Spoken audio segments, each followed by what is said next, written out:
Lo. Okay. Surubo. Okay.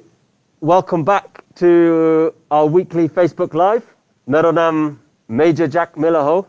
Ani ma OCBGP and Deputy Recruiting Officer ho. Ani Saab, welcome back to Facebook Live 2 weeks ago. Thank you very much, Saab. हाम्रो DRO साहब र मेरो तर्फबाट यहाँहरूलाई Facebook लाइभमा स्वागत गर्न चाहन्छौँ. Good to see everyone joining. Please share with your friends. Don't forget to let them know we're live right now, and the video will be left online so you can catch up afterwards. But good to see nearly 1,000 of you here already. We've got some really exciting news. So this Facebook Live is all about Hamro changes this year.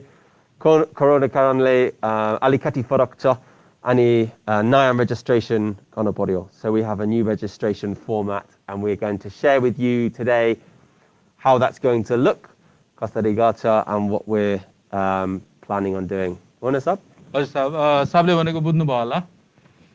यो सालको हाम्रो corona भाइरसको महामारीको कारणले गर्दा हामीले यो सालको रिक्रुटिङ कसरी हुन्छ भन्ने बारेमा आज डिआरओ साहब म भएर हजुरहरुसँग चाहिँ सल्लाह गर्नेछौँ. Ani hamro selection hamro bharti nisulka nispacha ani para dasya cha. Ani every time there are changes, there will be some changes that may affect other people. And for this, we apologize, but there's nothing we can do. We're trying to keep this selection as fair as we can for everyone. However, there will be some changes that will affect some of you, but we've done this in a fair way. So registration for BA and GCSPF will be online, and this online system will be very, very simple. You'll be able to do it to Banco mobile phone mato, atwa laptop mato pony. Any registration window, when are we opening registrations up? अच्छा, registration चाहिँ अघि साहबले भनेको बुझ्नुभयो होला. यो सालको महामारीले गर्दा हाम्रो कतिपय क्राइटेरियाहरू अलिकति चेन्ज भएर आएको छ. त्यसले कतिपय हजुरलाई असर पर्ला. तर पनि हामीले सक्दो निष्पक्ष रूपमा गर्ने कोसिस गरेका छौं. साहबले भनिहाल्नु भयो, यो तालको रेजिस्ट्रेसन अनलाइनबाट हुने भएको कुरो. यो अनलाइन गर्ने विन्डो चाहिँ हाम्रो चाहिँ 28 जुन बिहान 8 बजेदेखि लिएर 16 जुलाई दिउँसोको 5 बजेसम्ममा त्यति 3 हप्ता भित्रमा चाहिँ अनलाइन रेजिस्ट्रेसन गर्नुपर्ने हुन्छ. तपाईहरुले यसमा तपाईहरुले तपाईहरुको कम्प्युटरबाट, ल्यापटपबाट अथवा मोबाइल फोनहरुबाट पनि तपाईहरुले एप्लिकेसन गर्न सक्नुहुन्छ. Oh. So at June Vata sort of July summer. So 28th of June to the 16th of July, Hamro registration will go live at Baje, 28th of June Macha. Lots and lots of you joining in now. Welcome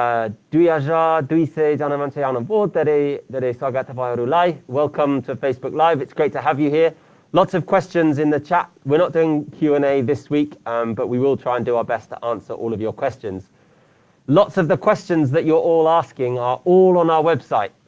Our website is in the link. Please visit the link to our website. We've got question and answers there. All of the information that you're asking about citizenship, ityadi, Hamro website macho. This is just a very special Pakobishas post, Hamro registration kobarema. La. Okay, so why? Because of coronavirus, we have to change registration. When?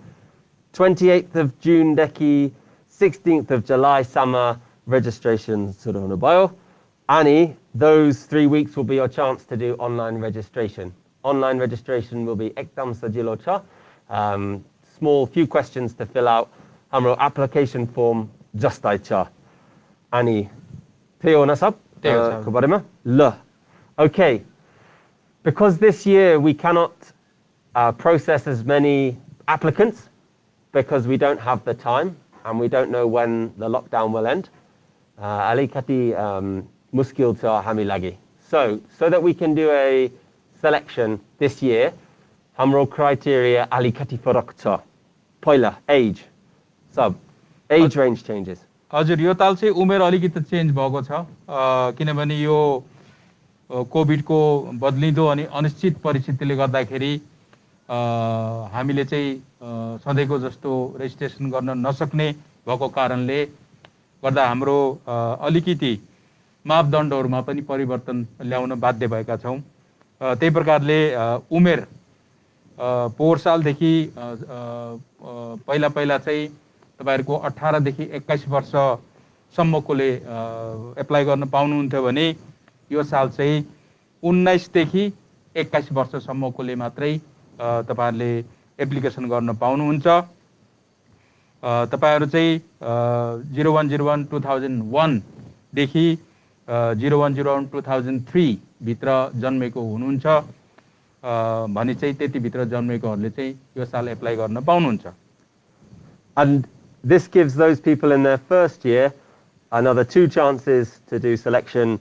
However, those people in their last 2 years will get to have 2 chances, including this year.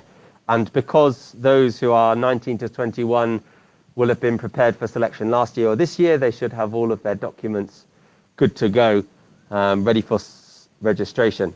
So that is if you're following the 1st of January 2001 to the 1st of January 2003. If your birthday,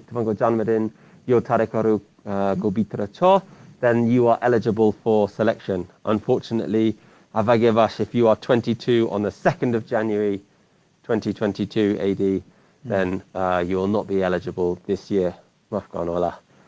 So that is the changes to age. So those of you in your 17 and 18 years, stand down. We look forward to seeing you in 2 years' time. Ani, education. Alikati Purokcha, Wanasab, education. Changes Kicha.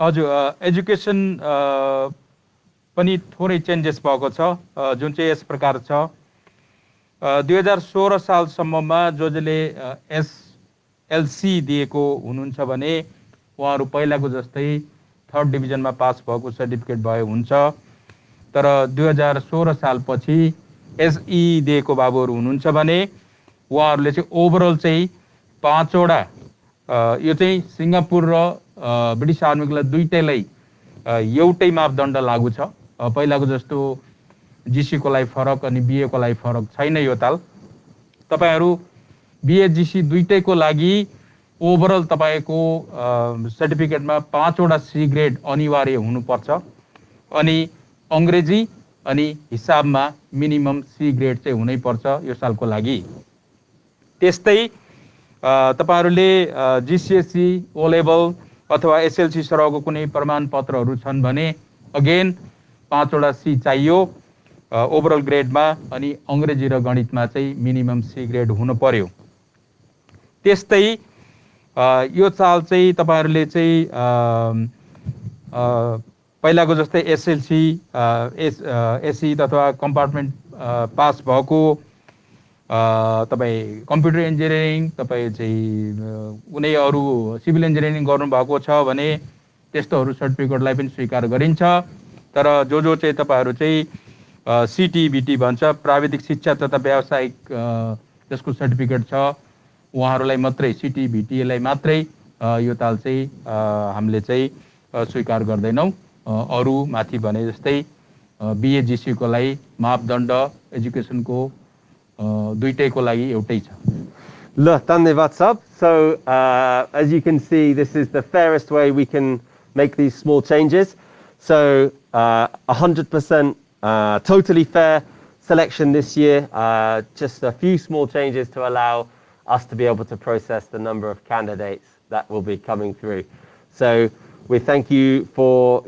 your time here today lots of questions about how we're going to do selection how to upload documents. We will release a Siano video online about how you can upload your documents. You can just use your mobile phone, take a photo of the documents, and that will be all you need to do. It's just a quick picture of your documents that you need, and the application process will ask you to upload them. Ekdam Sajilocha. but we will release a small video to talk you through the whole process. So please don't worry anything about that. So, as we said, and welcome to 3,000 of you now. That's really good to have you here. Sabay Janalai Swagat. Welcome, everyone. So we've just discussed the small changes to registration this year. Because of the coronavirus, we have to take in new recruits this year. And to be as fair as possible, there'll be a few small changes. The small changes will just be those people in their first year, aged 17 and 18, will not be able to apply. But they do get 2 more attempts after that, so lots of time left for them. Those aged between 19 and 21, as usual, you guys can carry on as normal. And a small change with the education, we will accept grades of a C and above, which is really good news. So I don't think that will affect too many people. I think हाम्रो potential recruiter alikati karan dinu poryo about what documents do they require. Just as a reminder, Sub, which documents should they be bringing into a selection? Okay, तपाईहरुले अहिले नातिनुस् हाम्रो DRO साहबले भनिसक्नु भयो तपाईहरुले के document चाहिएला अनि कसरी हो अनलाइन एप्लिकेसन गर्ने हामीलाई केही पनि थाहा छैन भनेर नातिनुहोस् तपाईहरुको 28 तारिख बिहान 8 बजे तपाईहरुको चाहिँ वेबसाइटमा तपाईहरुको लिंक राखदिन्छ त्यो लिंक खोलेर तपाईहरु चाहिँ अनलाइन प्रोसेसिङ गर्न सुरु गर्नु पर्ने छ त्यो भन्दा पहिला कसरी एप्लाई गर्ने के कुरा भर्ने के डकुमेन्ट चाहिन्छ सबै प्रोसिजरहरुको सानो सानो भिडियोहरु पनि हामीले तपाईहरुलाई राखदिने छौं जसले गर्दा तपाईहरुले एप्लिकेसन भर्न अनि अट्याच गर्न कुनै डकुमेन्टहरु अट्याच गर्न कुनै पनि समस्या पर्दैन अब डकुमेन्ट को बारेमा कुरा गर्दा प्रत्येक व्यक्तिको आफ्नो आफ्नो सर्कमस्टान्सेस अनुसार भिन्नै किसिमको डकुमेन्टहरु चाहिन सक्छ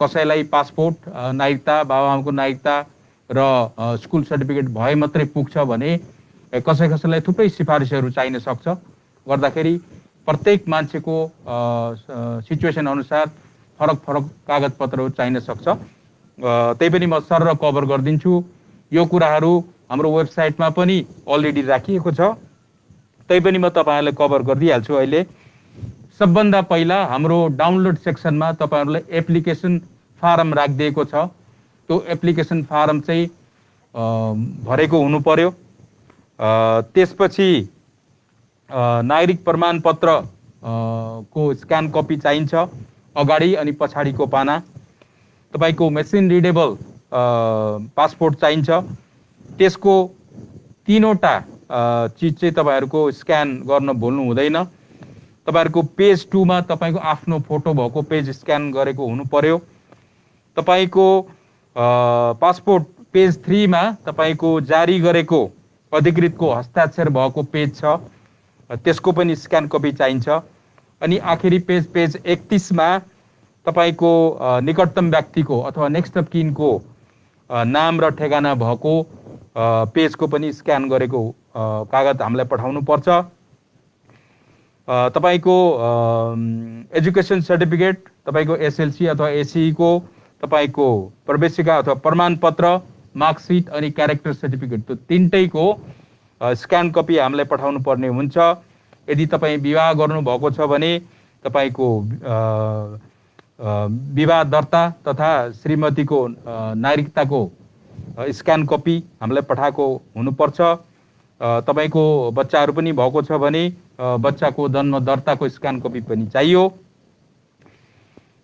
आमा बाबुको नागरिकता अगेन अगाडि र पछाडी दुईतिरकै दुईजनाकै स्क्यान कपी चाहियो अब यो सर्कमस्टान्स फरक पर्छ कसैलाई चाहिएला कसैलाई नचाहिएला यदि तपाईको नागरिकतामा आमा बाबाको नाम छैन भने बाबा आमाको विवाह दर्ताको सिफारिसको स्क्यान कपी पनि पठाउनु पर्छ त्यस्तो अवस्थामा यदि कसैको बुबा आमा बितिसक्नु भएको छ भने नागरिकता ल्याउन सक्नु भएन भने उहाँहरुको मृत्यु दर्ताको स्क्यान कपी पठाउनु पर्ने हुन्छ यदि कसैको सम्बन्ध विच्छेद भएको छ त्यस्तो अवस्थामा सम्बन्ध विच्छेद को पत्रको स्क्यान कपी पठाउनु पर्ने हुन्छ।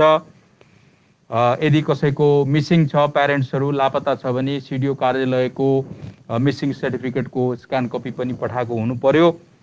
यदि तपाईँको बसाइ सराई भएको छ भने बसाइ सराईको कागजको स्क्यान कपी पनि पठाएको हुनुपर्छ।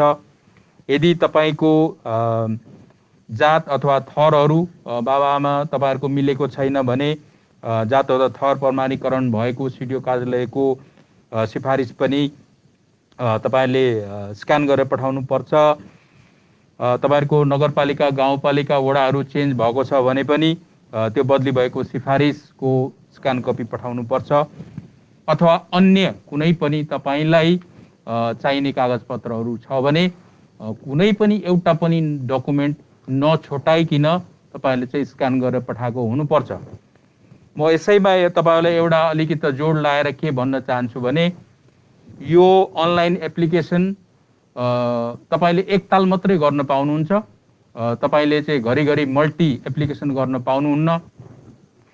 त्यो तपाईँको 3 हप्ता समयमा तपाईँले एउटा एप्लिकेसन राम्रोसँग कुनै मिस्टेक बिना भरेर चाहिने डकुमेन्ट सबै एट्याच गरेर पठाएको हुनुपर्छ। तपाईँले कुनै डकुमेन्ट छुटाइहाल्नु भयो, एट्याच गर्न भुल्नु भयो, छुटाउनु भयो भने चाहिँ तपाईँलाई दोस्रो मौका चाहिँ दिइने छैन। यो कुरा चाहिँ एकदम ख्याल गरेको हुनु पर्यो। Lo, धन्यवाद साहब. Lots of information there. So, in summary, for our announcement for registration, because of the coronavirus situation, so that we can do some form of selection, we want to do selection, but the only way we can do this in this current pandemic is to do an online registration. After that, we'll do an in-person regional selection. As of this week, all the documentation, information, everything will be on our website as usual, and we've had to make a couple of small changes. So those in their first year still have 2 more attempts, so lucky for them, but we will not be accepting them this year. So age range 19 to 21, and your birthday must be in the 1st of January 2001 to the 1st of January 2003. That's the age window. Small changes to education grades as well, but not a lot of changes. Filling out the online application form will be almost exactly the same as writing the paper copy. However, you can do it on your mobile phone safely at home, or if you don't have a mobile, maybe borrow one from a friend, quickly take some photos of the documents and upload them on the website. We will show you all about how to do this process in our next video, and we'll talk you through the exact registration process. So we'll give you lots of time to understand how to do it. Then you'll have a 3-week window from the 28th of June to the 16th of July to get all of your documents and information uploaded online. All of you guys who are ready for selection and have prepared well and got all of your documents together, we look forward to seeing you on the registration. Please do remember that Amro selection is free, and you shouldn't give anyone any money. If anyone asks you for money, then this is fraud, and you should not be giving them money for selection. And also, our final point being, please, please, please follow the government of Nepal's guidelines. Wear a mask, make sure you wash your hands, and follow the lockdown rules and prohibitory orders. Tabango Gauma and Tabango district macho. Sabazo. मेरो आखिरी एउटा अघि साहबले भनेको कुरालाई अलि जोड दिनु पर्यो। तपाईहरु अलिकति नहतासिनुस्। सबै इन्फर्मेसनहरु, यो चेन्जेसहरु हामीले वेबसाइटमा आज भोलि भित्रमा सबै अपडेटहरु वेबसाइटमा हामीले राख्दिन्छौं। तपाईहरुको चेन्जेस भएको तपाईको एजुकेसनको क्राइटेरिया, तपाईको उमेरको क्राइटेरियाहरु, तपाईहरुको विन्डोहरु कति टु कतिमा एप्लाई गर्नुपर्ने, कुन कुन कागजपत्रहरु चाहिन्छ, यो सबै इन्फर्मेसनहरु हामीले वेबसाइटमा आज भोलि भित्रमा अपडेट हुन्छ। तथा तपाईहरु चाहिँ नहतासिनुस्, राम्रोसँग ट्रेनिङ गर्नुहोस्, स्टेट गभर्नमेन्टको रुल फलो गर्नुहोस्। हाम्रो डिआरओ साहबले भने जस्तै अनि रेजिस्ट्रेसनमा तपाईहरुलाई भेट्ने आशा राख्दछौं। अर्को हप्ता पनि फेरि डिआरओ साहबले भनिसक्नु भएको छ, हाम्रो सानसानो भिडियोको साथमा फेरि पनि आउने छौं। ल हस्, धन्यवाद Sabajo. Thank you everyone for joining us. It was great to have you here, and we look forward to seeing you same time, same place next week. Stay safe. Thank you.